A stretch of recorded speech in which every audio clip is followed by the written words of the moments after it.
দেখেন আমগো নোয়াখালীর কি অবস্থা, ঘরে দুয়ারে পানি উঠে গেছে, বাড়ি ঘরে। নোয়াখালীর অনেক কষ্টতে আছে। আপনারা শহরে বিদেশে যারা আছেন, নোয়াখালীর অবস্থা দেখেন।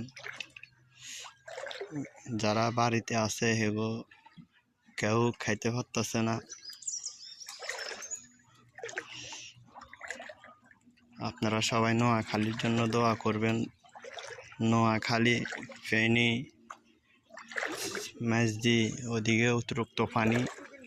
সবচেয়ে পানি বেশি হয়েছে আমগো নোয়াখালীর চৌমুনির পানি দেখছেন, রোডের উপরে পানি লেগে কোনো যেতে পারতেছে না। কি যা অবস্থা, এই যে ঘরে পানি ঢুকছে।